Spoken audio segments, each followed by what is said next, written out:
OBJECTION!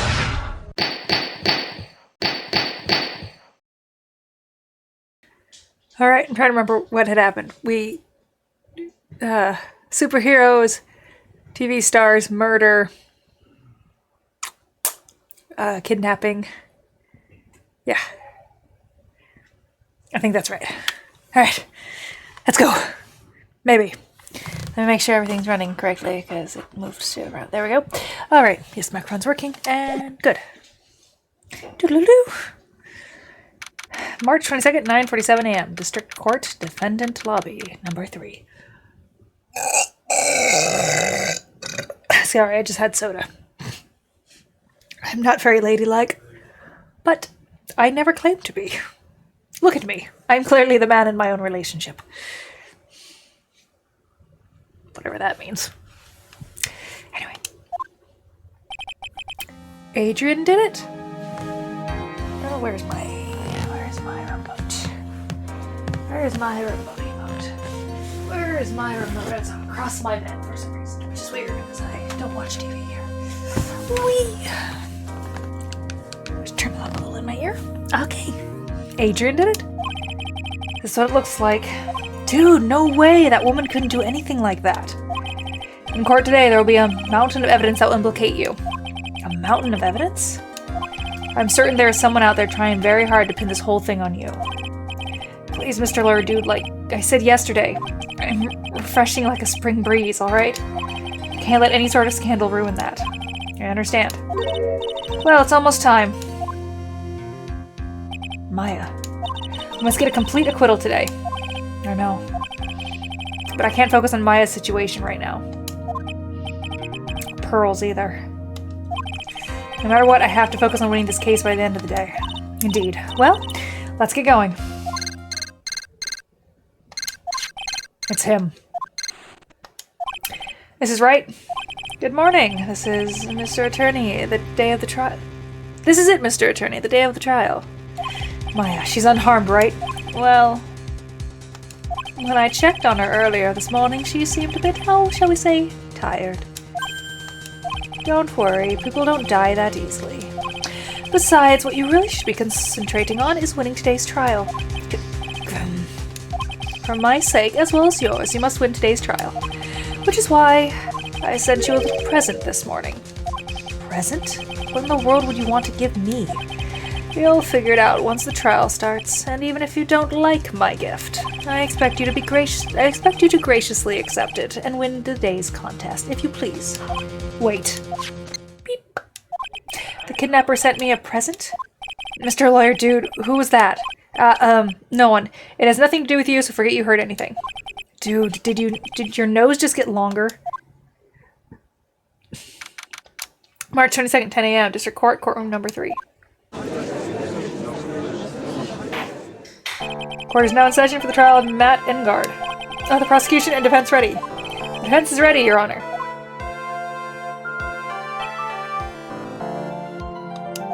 I say, Mr. Wright, what happened to Miss Von Karma?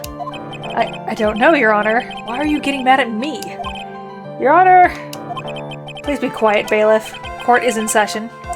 If you must tell me something, please keep it brief. Now then, what is it? Prosecutor Von Karma has... This morning, Miss Von Karma was shot by an unknown gunman. What? Shot? Somehow. I think this is the present that the man was talking about. His present. Miss Von Karma is one of the top prosecutors in the country at the moment. And if she were to disappear, it would be to your advantage. This is totally insane. Miss Von Karma, is she alright? I don't have that answer. She's alive and in stable condition. That's good. Huh. But you're... I thought he'd show up. Your Honor, due to the circumstances, Miss Francesca von Karma cannot appear in court today. I, Miles Edgeworth, will be taking her place. The prosecution is ready. Naturally. He looks so old from the back. Miss Von Karma was shot in her right shoulder and is currently undergoing surgery. Not just like her dad. Luckily, I've looked this case over and I'm familiar with the details. The prosecution seeks to prove the guilt of Mr. Matt Engard. The court acknowledges the prosecution. Right. And I found the answer I was struggling for on my long journey this past year. By the time this case comes to end, you too will know the answer. Now then, the prosecution would like to call its first witness. Please bring Detective Gumshoe to the witness stand. Witness, your name and occupation. I haven't looked at stuff.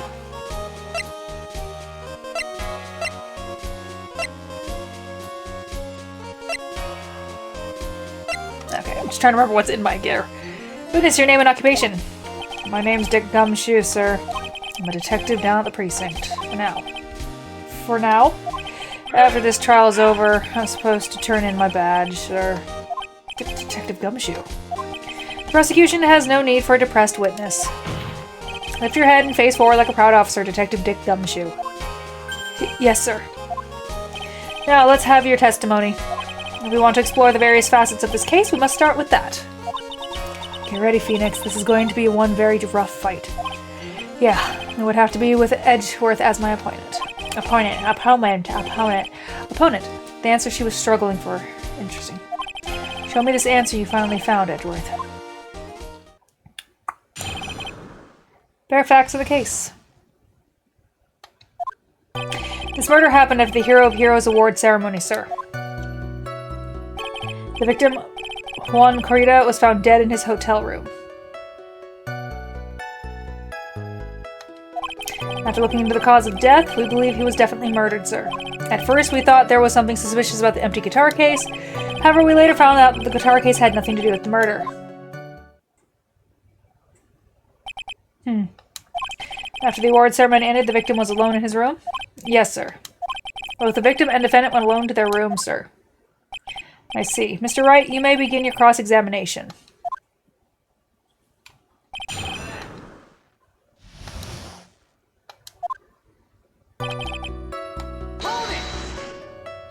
Would you please give us a brief timeline of what happened after the ceremony?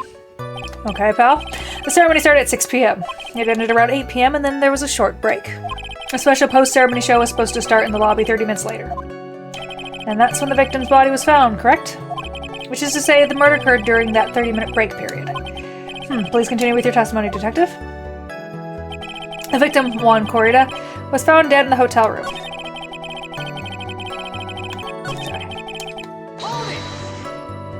The person who discovered the victim's body was Adrian Andrews, correct? Yeah. Who is this Adrian Andrews you're talking about? She's the defendant, Matt Engard's manager. She's a really pretty lady, sir. Ah, so she's a pretty lady. Wonder if she will grace us with her presence. While the post-ceremony show was about to start, she went to get Mr. Engard. After visiting his room, she next went to the victim's room to get him for the show, sir. But why? She's not his manager. Oh, my hair is so puffy.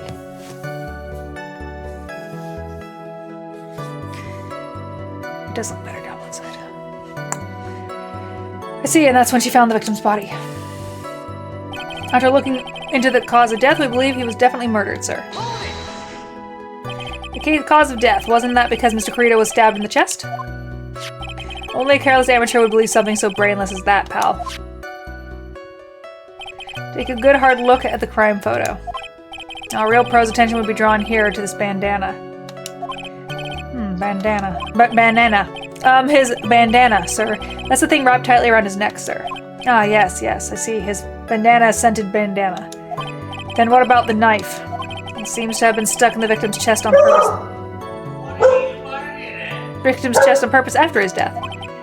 We have a crafty murderer on our hands here. Time of death, 8:15 p.m. Cause, strangled with a scarf, then stabbed with a knife. Fun. I first thought there was something suspicious about the empty guitar case. And why did you think that?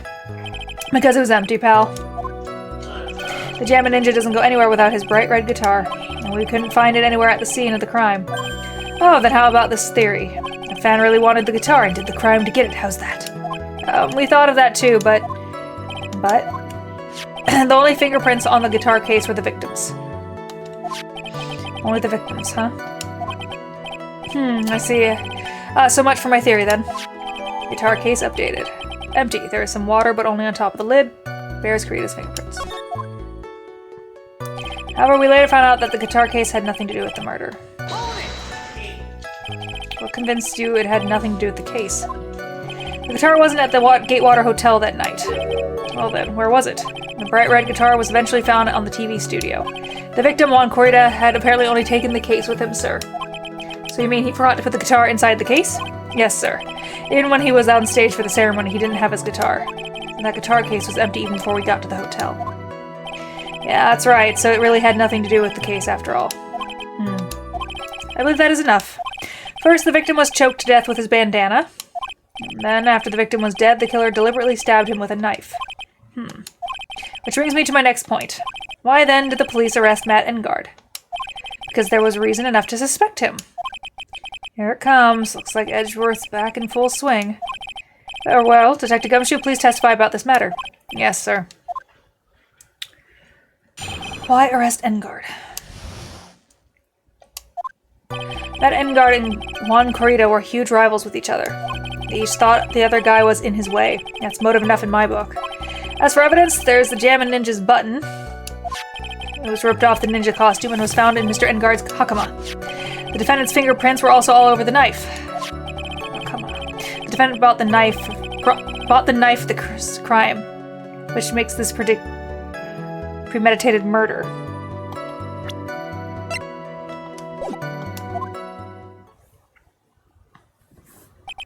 So the defendant's fingerprints were found on the knife using the stabbing. It was sort of sticky on the handle, so the fingerprints came out pretty clearly, sir. Where's the victim's blood and fingerprints? And the gate water is engraved. And there's this button. That was found in the defendant's clothes, was it? And is this button also covered in blood? Yes, and we know that the blood on it is the victim's blood, sir. What? Jammin' Ninja's button added to the court record. All this points very clearly to defend it, doesn't it? Yes, it most certainly does, Your Honor. Ready to give it in yet, right? I'll find the hole in your argument somehow. You can press as hard as you'd like. Just hurry up with your usual pointless questions.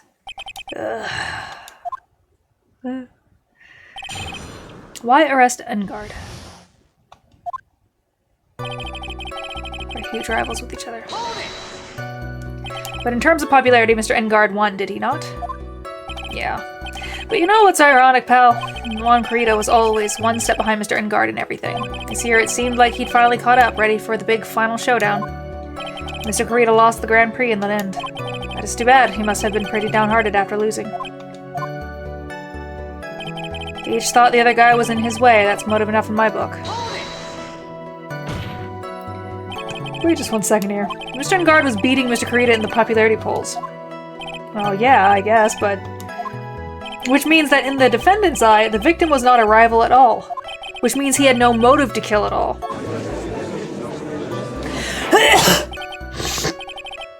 Excuse me. Yes, I quite agree. Well, Detective, it's not... Well, I guess if you put it that way, then yeah, the defendant would have had no motive. Detective, I'm beginning to see why you were fired.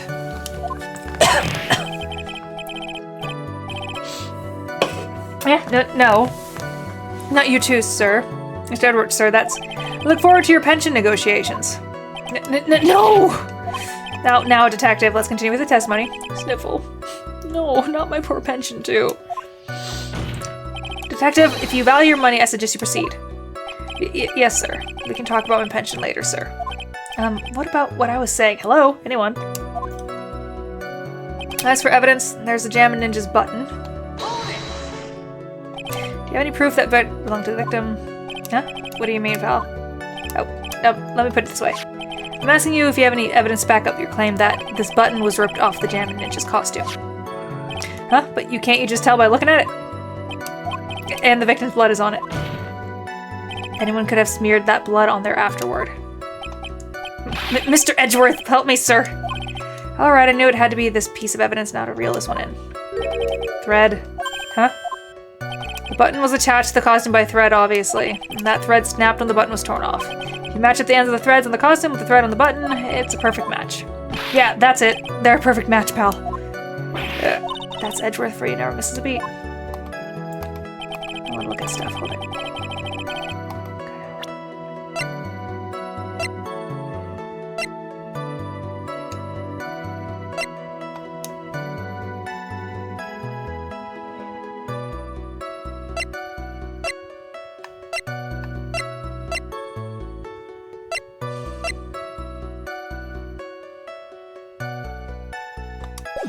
Wait a minute.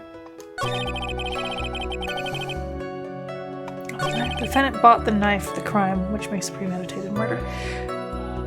Okay, if I'm thinking back, we did say that on the last episode, the plates look suspicious. They're saying he bought it, but it's saying it's a utensil from the Watergate Hotel, which is where, yeah. So I'm gonna take a wild guess here.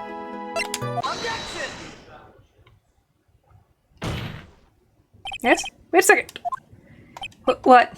So the basis of your argument is that this was a premeditated murder is simply that. My client bought a knife beforehand. That's right, pal. The defendant did not buy this knife.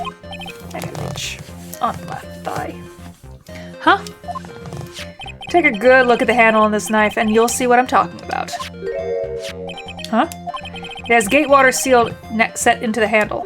Gatewater? I think I've heard that name somewhere before. That's the name of the hotel, the Gatewater Hotel. Uh-oh. The murder knife was actually property of the hotel, which means this murder was not premeditated. Yes, that's very true. This is very big. What is it, Mr. Edgeworth? I'm sorry, but the defense is simply too careless. What? Edgeworth, chill your roll. I think whether the crime was premeditated or not has already been determined. How so? I admit this knife is hotel property. There is no one currently on the police force that is dumb enough to not realize this. But I didn't know. Oh, remember? The question is, where did this knife come from? Why, that's obvious. It came from the victim, Mr. Corrida's room. Sorry, Your Honor, but that is incorrect. The victim ate a last meal before he was murdered. With that being the case, I would like to draw the court's attention to what is on top of the table. There's a knife and fork on the table. Then, where in the world did this knife come from? There's something in my pajamas. If it pleases the court, I would like for us to recall the room with the defendant, Mr. Matt Engard. Yeah. Especially what was on top of his table.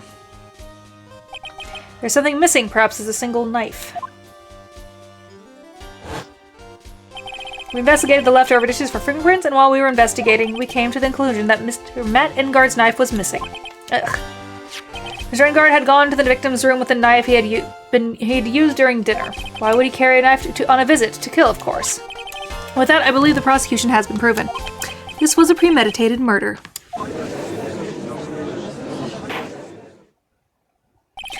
Amazing, Mr. Edgeworth. Absolutely brilliant. A brilliantly clear deduction. Seems like Edgeworth had this planned from the very beginning. This must be one of those traps, and I just walked headlong into it. A murder weapon with fingerprints and a button from the victim's costume. There is quite a sizable amount of evidence here. I can safely say that any further deliberation is a waste of your Honor's time. Although, I wouldn't mind if the defense were to present evidence not yet shown to the court. Evidence not yet shown? He means evidence that the court hasn't seen yet. In other words, new evidence. What does the defense have to say about this, Mr. Wright? Well, Phoenix, the judge is favoring the prosecution right now. If we answer with something wrong here, the gravel. Right, do you have something important necessary to present to the court? Actually, I do. I must. There's one piece of evidence that catches my attention. Something that this court has yet to see. Mr. Wright, I will say this one more time. I do not feel this trial needs to continue at all. However, I'm giving you one chance and only one. What the judge is saying, Wright, is don't try pulling one of your usual bluffs here. If that messes up, it's curtains for all of us. Now, oh god, you may now present one and only one piece of evidence. Now then, what is this important evidence? I'm going to assume this, because that was the one thing we found that was different, right?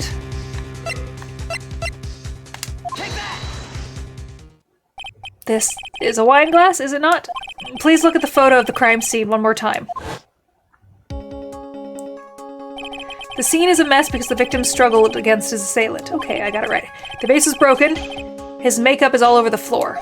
These were all things that were at one point sitting on top of the dresser.